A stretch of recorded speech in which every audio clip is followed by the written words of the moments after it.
नमस्कार सर. हो नमस्कार. हा सर, ज्याप्रमाणे आपण मागील अंदाजात रेकॉर्डिंग दिली होती तर त्याप्रमाणे सर सध्या उघडीप आहे आणि अनेक शेतकरी आता कामाला लागलेले आहे सर. परंतु आता शेतकऱ्यांना पावसाची प्रतीक्षा आहे सर. तर हा पाऊस कधी येईल सर आणि कोणत्या वेळेला येईल आणि कसा कसा याचा प्रवास डायरेक्ट 9 ऑगस्टला पाऊस येणार आता. 9 ऑगस्टला. हो, मी म्हटलं तर 8 तारखेपर्यंत कामं करून घ्या. 9 तारखेपासून पावसाला सुरुवात होईल. 9 तारखेला तसं तर 8ला काय होईल, सोलापूर जिल्हा, लातूर, नांदेड, सांगली साताऱ्याकडे 8 तारखेला सुरुवात होईल. पण 9 पासून काय होईल ते पाऊस पुन्हा पुढे सरकेल. मुंबईकडे येईल 9ला. 10ला परत विदर्भाकडे राहील.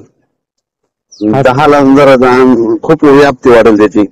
म्हणजे 9, 10, 11, 12 पर्यंत चांगलं पडणार आहे आणि पुन्हा 13 ते 17 एक जास्त पडेल. हा सर. हा सर, विदर्भात जो पाऊस आहे समजा तो कधी आगमन करेल? विदर्भात 10 तारखेला. हा म्हणजे 10, 11, 12 आणि 14, 15, 16 एक जास्त आहे विदर्भात. 14, 15, 16, 17 मागे जसा पडला तसाच समजा.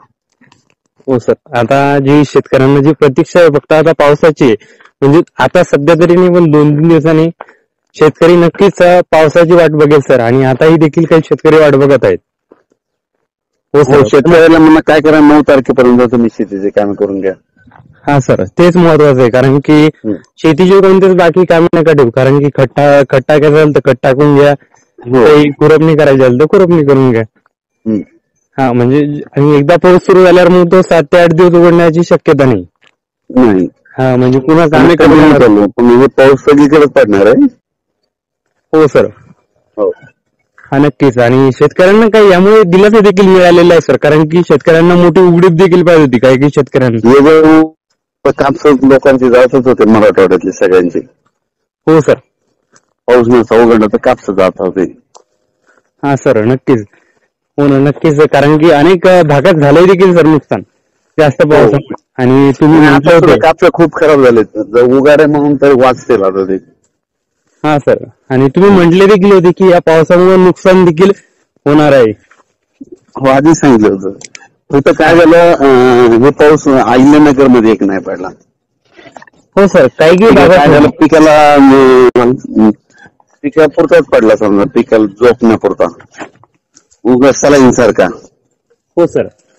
असं मोठा पडला नाही. तर मग त्यांच्यासाठी एक आनंदाची बातमी समजा, कोपरगाव, राधा, शिर्डी, श्रीरामपूर, नेवासा, सिंगणापूर, राहुरी, वैजापूर, गंगापूर ह्या परिसरात 10 तारखेला पाऊस येणार अहिल्यानगरकडे. 10 तारखेला एक चांगला पाऊस. हो, 10 तारखेला मग अहिल्यानगर त्या भागात पडणार आहे, कोपरगाव तिकडल्या भागात. हो सर. म्हणजे त्यांनाच महाराष्ट्रात आता सगळीकडे मी फिरतो ना, तर सगळीकडे बघितलं तर फक्त तितकेच तालुके राहिलेले वंचित पावसामुळे.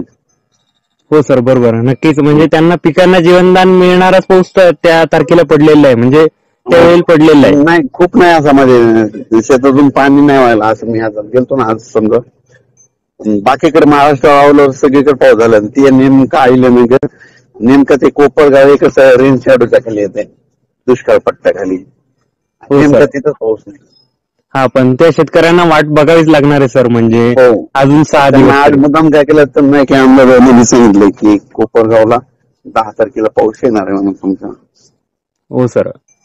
आणि नक्कीच सर. अहिल्यानगर. हो. हो सर. म्हणजे मोठा दिलासा तुम्ही शेतकऱ्यांना दिलेला आहे. आपले अंदाज अनेक शेतकरी बघतायत सर. आपला व्हिडिओ जो आहे तो व्हायरल होत असतोय.